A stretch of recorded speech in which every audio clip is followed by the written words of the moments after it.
Hello everyone, this is Vikas Misra. Welcomes you all to my YouTube channel. Today we are going to discuss the same topics as we did earlier. आज हम लोग उसी session को करेंगे जो हम लोग पिछले सेशन में किए थे। पिछले सेशन में हम लोग ने सुपरफ्लुअस एक्सप्रेशन किए थे, बहुत सारे सेशन हम लोग ने किए थे और पार्ट 1, 2, 3 लगभग हो चुका है और आज हम लोग पार्ट 4 करेंगे। Number of questions will be 10। आज 10 क्वेश्चंस होंगे और हम लोग बहुत डिटेल के साथ देखते हैं कि आज हमारा कौन कौन सा क्वेश्चन है और क्या कॉन्सेप्ट निकलता है उसमें से। तो चलिए स्टार्ट करते हैं without wasting time. Let's start with the question number first. चलिए पढ़ते हैं क्वेश्चन नंबर फर्स्ट है she reimbursed back the money which I had spend during our journey to Delhi. ध्यान से समझिएगा, she reimbursed back. Reimburse means क्या होता है? रिम्बर्स मीन्स होता है क्षतिपूर्ति करना। रिम्बर्स्ड मीन्स होता है क्षतिपूर्ति करना, भरपाई करना। कोई चीज़ मतलब क्षति हो गया है, उसकी भरपाई कर रहे हैं, पैसा देकर या जैसे भी हो उसकी क्षतिपूर्ति करना होता है। ठीक है, री होता है। अब देखिए इस सेंटेंस को मैंने बहुत बार बताया है, बहुत बार समझाया है और पिछले सेशन में 2-3 सेशन में भी इस चीज़ को मैं डिस्कस कर चुका हूँ और फिर से डिस्कस कर रहा हूँ। जब भी किसी सेंटेंस में री लगा है, री मीन्स होता है पुनः, री मीन्स होता है अगेन, री मीन्स होता है अगेन, पुनः, फिर से, दोबारा।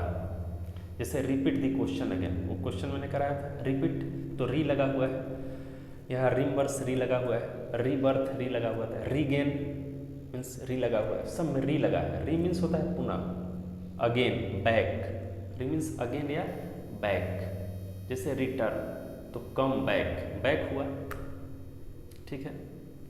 Repeat means, repeat the question means question को दोबारा बतलाना, means re means again, to explain the question again, to say the question again. Re means again हो गया, री मीन्स बैक भी हो गया, ठीक है। ये इसका मतलब होता है। तो अब ध्यान दीजिएगा कि री लगा है तो उसके बाद क्या हम लोग बैक का यूज कर सकते हैं?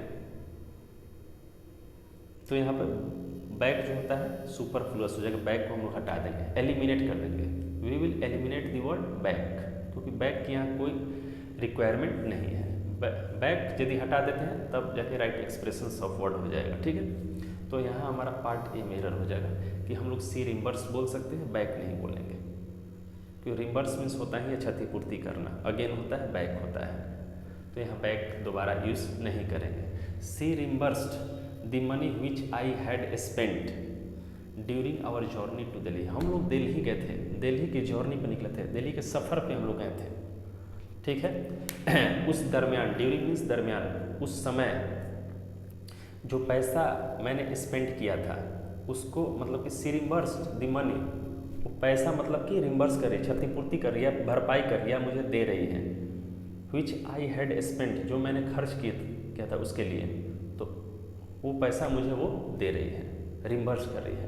तो वही बात हो रही है यहाँ पर, ठीक है। अब ध्यान दीजिएगा एक और बात, और पिछला सेशन में मैंने बताया भी है, फिर से रिपीट कर दे रहा हूँ। मैं बार क्वेश्चन को रिपीट कर देता हूँ ताकि ये कंसेप्ट एकदम 100% क्लियर हो जाए, माइंड में घुस जाए, ठीक है।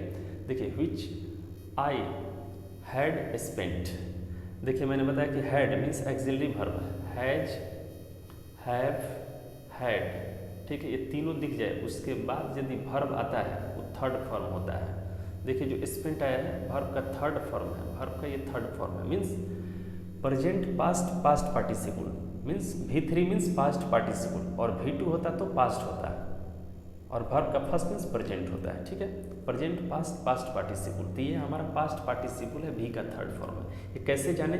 तो सब्जेक्ट के बाद एक्सिलरी वर्ब है, ठीक है। अगर एक्सिलरी वर्ब यहाँ से अगर नहीं रहता, ये हैज, हैव, हैड कुछ न रहता, केवल आई स्पेंट रहता, तो वर्ब का सेकेंड फॉर्म हो जाता, वो मैंने बताया पिछला सेशन में, ठीक है। तो फिलहाल यहाँ पे एरर देखिए, एरर ए पार्ट में रिम्बर्स होगा, बैक नहीं होगा, ठीक है। ये कॉन्सेप्ट रहा। चलते हैं क्वेश्चन नंबर 2 की ओर। सेकेंड क्वेश्चन है I took a day's leave to attend a dear departed friend's funeral service which was to be conducted by his family priest, ठीक है। देखिए आई टूक अ डेज लीव, मैंने एक दिन का छुट्टी लिया, मैंने एक दिन का छुट्टी लिया। क्यों छुट्टी लिया? एक दिन का छुट्टी लिया, क्यों? To attend, to plus verb का फर्स्ट फॉर्म दिया है, टू प्लस वर्ब का फर्स्ट फॉर्म है अटेंड, अटेंडिंग नहीं हो सकता है, गलत हो जाएगा। टू प्लस वर्ब का फर्स्ट फॉर्म हमेशा बताता हूँ, बार बार रिपीट करता हूँ, ध्यान में रखिएगा, नोट डाउन भी कर लीजिएगा कहीं इसको। एक दिन का मैंने छुट्टी लिया, क्यों लिया? कि to attend a dear departed friend's funeral service, मेरा दोस्त जो है वो एक्सपायर कर गया, डेथ कर गया है, उसके मतलब कि फ्यूनरल में, फ्यूनरल का मतलब होता है अंतिम संस्कार में, फ्यूनरल मीन्स अंतिम संस्कार, ठीक है, फ्यूनरल सर्विस दिया है। जब अंतिम संस्कार होता है तो संस्कार के लिए अलग सा मीनिंग नहीं होता है, अंतिम संस्कार का एक ही मीनिंग होता है फ्यूनरल, अंतिम संस्कार मीन्स फ्यूनरल होता है। ये संस्कार का सर्विस अलग से यूज नहीं करेंगे, ये गलत हो जाएगा, सर्विस का यूज नहीं करेंगे हम लोग, डायरेक्ट फ्यूनरल बोलेंगे, फ्रेंड्स फ्यूनरल, दोस्त के फ्यूनरल में, अंतिम संस्कार में।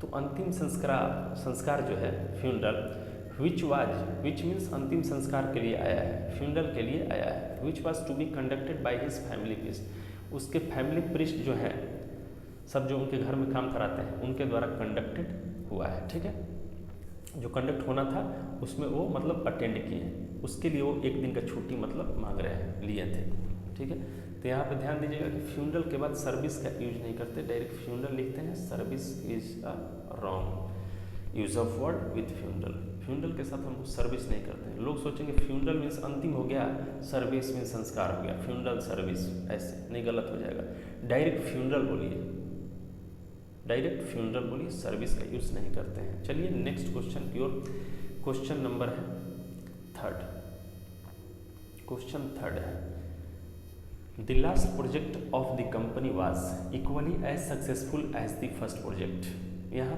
तुलना हो रही है, किससे तुलना हो रही है? तो तुलना हो रही है लास्ट प्रोजेक्ट की, किससे? फर्स्ट प्रोजेक्ट से तुलना हो रही है लास्ट प्रोजेक्ट की। तो लास्ट प्रोजेक्ट की फर्स्ट प्रोजेक्ट से कैसे तुलना हो रही है, ध्यान से समझिएगा। The last project of the company, company में जो लास्ट प्रोजेक्ट दिए गए थे, ठीक है, वो equally as successful as the first project, वो फर्स्ट प्रोजेक्ट जैसा ही सक्सेसफुल हुआ। कौन? Last project. लास्ट प्रोजेक्ट मतलब उतना ही सक्सेसफुल हुआ जितना कि हमारा फर्स्ट प्रोजेक्ट सक्सेसफुल रहा, ठीक है। तो यहाँ ध्यान दीजिएगा, the last project of the company was equally और एज सक्सेसफुल एज, यहाँ कंपैरेटिव एक जगह कर दिए तो फिर दोबारा यूज नहीं करेंगे, क्योंकि एज सक्सेसफुल एज का मतलब वही हुआ जो कि इक्वली का मतलब हुआ, दोनों का मतलब सेम होता है। तो एक ही जैसे वर्ड से, एक से हमसे काम चल जाता है, तो दोनों एक ही जैसा वर्ड क्यों यूज़ करेंगे? नहीं करेंगे तो गलत हो जाएगा। तो हटाएंगे किसको? इक्वली को हटा देंगे, इक्वली यहाँ यूज नहीं होगा, इक्वली का यूज नहीं करेंगे, डायरेक्ट बोलेंगे the last project of the company was as successful as the first project, ठीक है। एक ये भी तरीका हो गया, यदि आपको मन कर रहा है कि एज सक्सेसफुल एज को ही हटा दें, इतना दूर को इसको हटा देते हैं, इक्वली से काम चला लेते हैं, तो इक्वली से काम चलेगा लेकिन तरीका बदल जाएंगे। ऐसे नहीं बोल सकते the last project of the company was equally the first project, ऐसे नहीं, गलत हो जाएगा। अब इक्वली का यूज़ करेंगे दूसरे तरीका से, ऐसे बोलेंगे कि द फर्स्ट प्रोजेक्ट, ध्यान दीजिएगा, इसको भी नोट डाउन कर लीजिएगा, यहाँ ये तो लिखा हुआ है, इसको ये तो ऑलरेडी नोट डाउन है, स्क्रीनशॉट ले लीजिएगा, और नेक्स्ट मैं बोल रहा हूँ उसको ध्यान से नोट डाउन कीजिएगा। क्या है कि the first project and the last project of the company was equally successful, ऐसे बोलेंगे, वाज इक्वली सक्सेसफुल, ऐसे नहीं कि ऐसे सक्सेसफुल हटा दें, इसको ऐसे छोड़ दें, ऐसे भी काम चलेगा, ऐसे नहीं। इक्वली लगाना है तो सेंटेंस का स्ट्रक्चर, उसका फॉर्मेट चेंज करना होगा। फॉर्मेट क्या होगा? The first project and the last project of the company was equally successful, ऐसे बोलेंगे, ठीक है, ऐसे होता है। और ध्यान दीजिएगा, एज और एज, एज फर्स्ट में और लास्ट में एज हो, उसके बीच में कोई वर्ड हो, तो वो हमारा वर्ड जो होता है वो पॉजिटिव डिग्री में होता है, कंपैरेटिव डिग्री में कभी नहीं होता है। मीन्स ये बाय डिफ़ॉल्ट वर्ड होते हैं, मीन्स जैसे वर्ड है उसी को वहाँ पे जाके मेंशन कर देंगे, कोई छेड़खानी नहीं करेंगे उसमें, ठीक है। जैसे गुड है तो गुड ला के रख देंगे, फाइन है तो फाइन कर देंगे, रन है तो रन कर देंगे, ठीक है, स्लो है तो स्लो कर देंगे, फास्ट है तो फास्ट कर देंगे, उसमें कुछ ऐड नहीं करेंगे।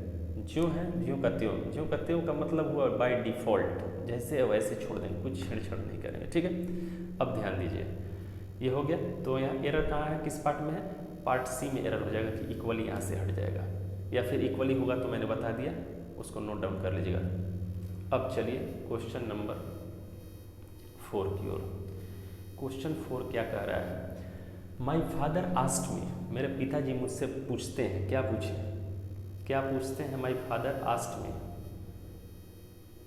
If I had sufficient enough money to pay the fee, कि तुम्हारे पास मतलब कि सफिशिएंट पैसा है, पर्याप्त पैसा रखे हो फ़ी जमा करने के लिए। ये मतलब मेरे पिताजी मुझसे पूछते हैं कि पर्याप्त पैसा है कि नहीं। तो पर्याप्त पैसा के लिए क्या होता है? सफिशिएंट मनी बोलिए, या फिर सफिशिएंट नहीं बोलना चाहते हैं तो डायरेक्ट इनफ मनी बोलिए, सफिशिएंट को हटाइए। या तो सफिशिएंट मनी बोलिए, सफिशिएंट मनी, या फिर इनफ मनी बोलिए, दोनों में से कोई एक बोलिए। दोनों एक साथ नहीं, सफिशिएंट इनफ मनी एक्सप्रेशन नहीं है, गलत वर्ड होता है। सफिशिएंट मनी बोलिए या फिर इनफ मनी, पर्याप्त पैसा, ऐसे होता है। ठीक है, दोनों का मतलब सेम होता है, सफिशिएंट और इनफ दोनों एक साथ यूज नहीं हो सकता है, गलत हो जाएगा। तो ध्यान दीजिएगा, यहाँ पार्ट सी में एरर है। अब आते हैं पार्ट क्वेश्चन 5 में। क्वेश्चन 5 है, क्या है question 5? He wanted to know, उसने जानना चाहा, उसने क्या जानना चाहा? वेदर इट वाज, कि whether it was right and proper thing to do, कि मतलब ये काम जो है करना सही होगा कि नहीं, वो उसने जानने के लिए कोशिश किया। जानना चाहा कि मतलब ये काम करना सही है या नहीं, ठीक है कि नहीं है। ठीक है, तो he wanted to know whether it was the right. अब देखिए यहाँ कहाँ पे ध्यान देना है कि राइट थिंग टू डू होता है या फिर प्रॉपर थिंग टू डू होता है। ये राइट एक्सप्रेशन होगा कहना हमारा, लेकिन राइट मीन्स भी वही होता है जो कि प्रॉपर मीन्स होता है। तो फिर दो साइन और एक में क्यों ऐड करेंगे? या तो बोलिए प्रॉपर थिंग टू डू या फिर बोलिए राइट थिंग टू डू, दोनों क्यों यूज़ करेंगे हम लोग? दोनों में से कोई एक यूज़ कीजिए। Whether it was the right thing to do, whether it was the proper thing to do, ऐसे बोलिए, दोनों यूज मत कीजिए। तो it was the right and यहाँ पार्ट सी में हो जाएगा। द राइट यहाँ प्रॉपर हटा दीजिए, या प्रॉपर यूज करना था फिर इसको हटा दीजिए, आपके चॉइस पे है। ओके, चलिए नेक्स्ट क्वेश्चन की ओर चलते हैं। नेक्स्ट क्वेश्चन है क्वेश्चन नंबर 6 है। He wishes to join, wish करता है ज्वाइन करने के लिए। क्या ज्वाइन करना चाहता है? उसकी तमन्ना है, उसकी इच्छा है। विश मीन्स चाह, विश मीन्स चाह, इच्छा, तमन्ना। क्या उसकी तमन्नाएं हैं, इच्छाएं हैं? To join, to plus verb का फर्स्ट फॉर्म बताया है, बहुत बार बार रिपीट करता हूँ। टू प्लस वर्ब का first form V1 by default word, कोई बदलाव नहीं करेंगे। विशेष टू ज्वाइन लेक्चररशिप, देखिए ध्यान दीजिए, लेक्चररशिप कोई वर्ड नहीं होता, ये भी गलत वर्ड होता है, लेक्चरशिप होता है। यहाँ से आर हटा देंगे, आर नहीं होता है, लेक्चरशिप सही वर्ड होता है, लेक्चररशिप कोई वर्ड नहीं है। ठीक है, he wishes to join lectureship because he thinks that this is a peaceful profession. वो आखिर लेक्चरशिप क्यों ज्वाइन करना चाहता है? क्योंकि उसको ये प्रोफेशन बहुत शांति में लगता है, कि शांति वाला जॉब है, शांति वाला प्रोफेशन है, इसलिए वो ज्वाइन करना चाहता है। ठीक है, लेक्चररशिप जो होता है, लेक्चररशिप ये मतलब कि सही मायने में पीसफुल प्रोफेशन होता है। तो इसलिए हम लोग जो वर्ड यूज़ करते हैं यहाँ पे पार्ट बी में एरर होगा, इसलिए क्योंकि यहाँ लेक्चररशिप नहीं होकर लेक्चरशिप हो जाएगा। मीन्स जो लेक्चरर होते हैं, प्रोफेसर होते हैं, उनमें शिप नहीं लगाएंगे। SHIP जो है शिप, ये लेक्चरर मतलब प्रोफेसर, लेक्चरर जो होते हैं उसमें शिप नहीं लगाएंगे। जो वो लेक्चर देते हैं, लेक्चर में ही शिप लगाएंगे। जो लेक्चर देते हैं उसमें शिप लगाएंगे। तो लेक्चर में देखिए शिप लगा दिया, यानी कि लेक्चरर में ही शिप लगाएंगे। जो लेक्चरर है उनमें शिप नहीं लगाएंगे। जो लेक्चरर लेक्चर दे रहे हैं तो उस लेक्चर में हम लोग शिप लगाएंगे। तो क्या हो जाएगा, यहाँ पार्ट बी में एरर हो जाएगा कि लेक्चरशिप हो जाएगा। चलिए अब हम चलते हैं क्वेश्चन नंबर 7। क्वेश्चन नंबर 7 में हम चलते हैं। One of my best friends is in teaching line but he lives abroad, लेकिन वो विदेश में रहते हैं। One of my best friend, मेरे बेस्ट फ्रेंड जितने भी हैं उसमें से एक जो है, वन मीन्स एक जो है वो टीचिंग लाइन में है। क्या है? टीचिंग लाइन में है, लेकिन वो टीचिंग लाइन में तो है लेकिन विदेश में रहता है। ही लिव्स इन एब्रोड, वो विदेश में रहता है। ठीक है, यहाँ लिव्स इन हो जाएगा, यहाँ पे लिव्स इन एब्रोड हो जाएगा। ठीक है, यहाँ लिव्स इन एब्रोड छूट गया है।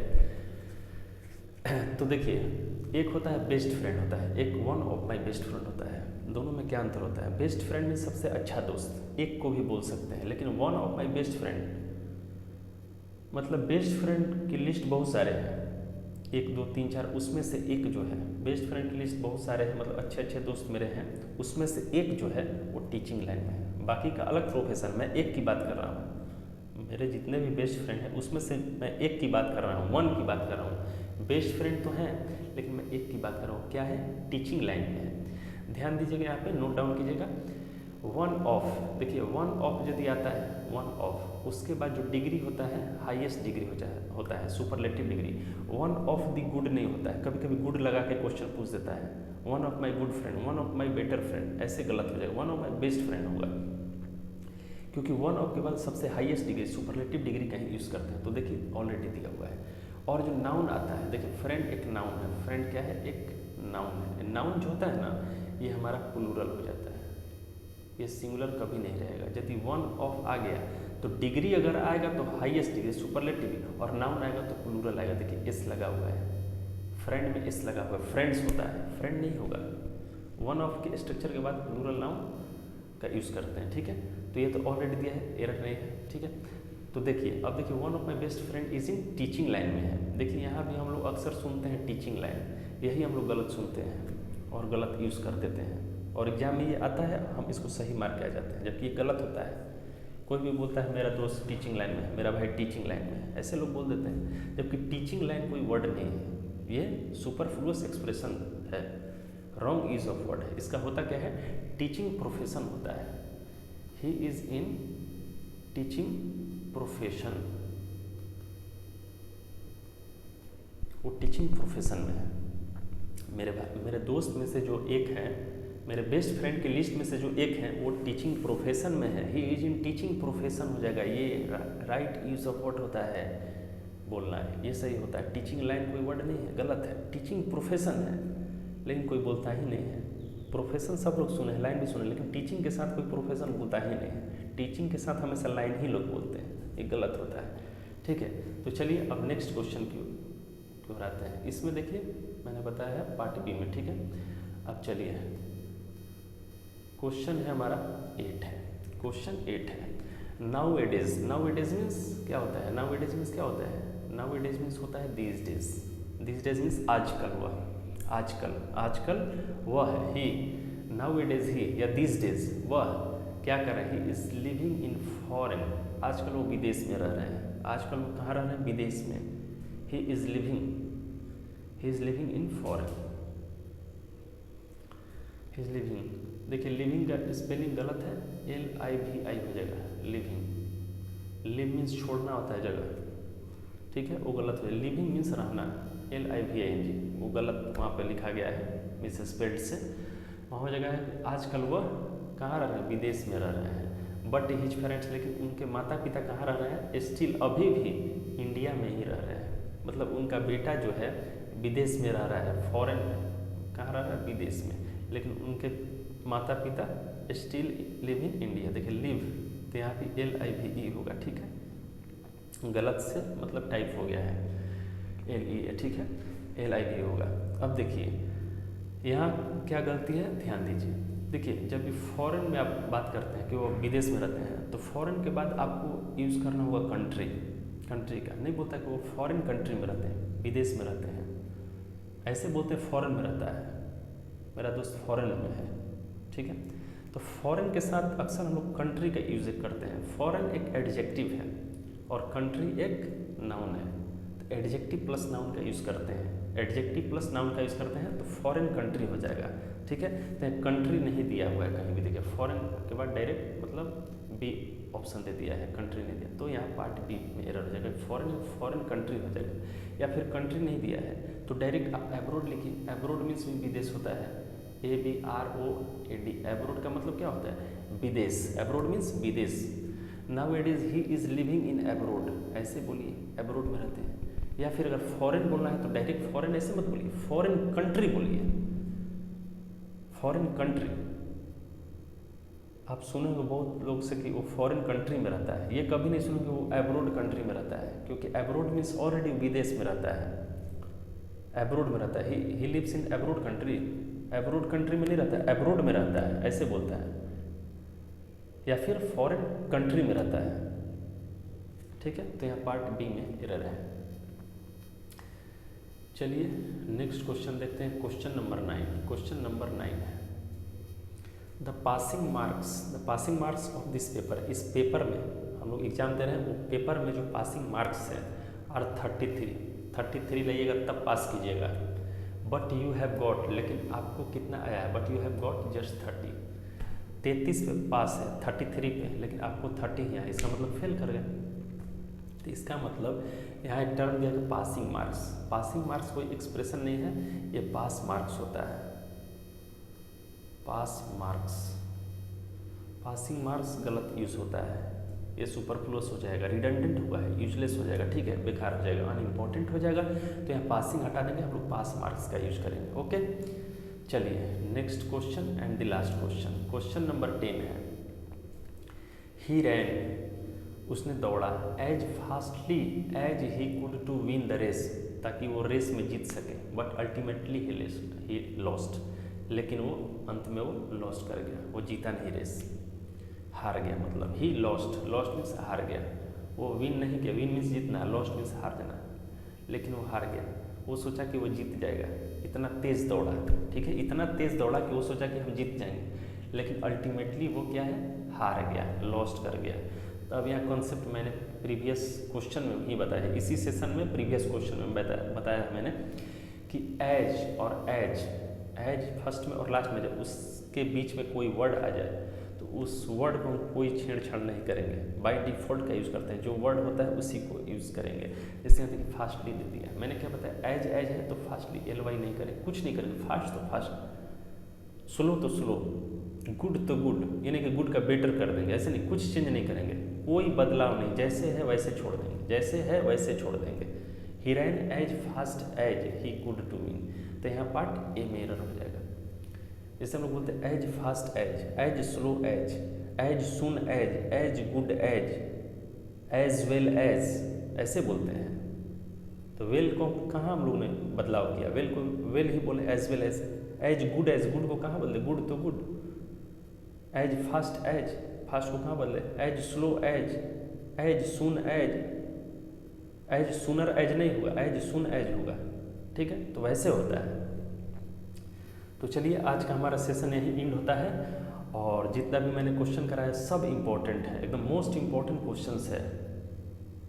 आप जितने भी कॉन्सेप्ट हम लोग किए हैं, आप किसी भी एग्जाम में बैठिएगा तो ये सब कॉन्सेप्ट आप लोग को देखने को मिलेगा, चाहे वो पूछने का तरीका बदल जाए, कॉन्सेप्ट सब यही रहेगा, कॉन्सेप्ट सब यही रहेगा। तो चलिए इस सेशन को एंड करते हैं, और नेक्स्ट सेशन में हम लोग मिलते हैं कुछ और एक्सप्रेशंस के साथ, कुछ और क्वेश्चंस के साथ, इंपॉर्टेंट क्वेश्चन के साथ। चलिए, थैंक यू।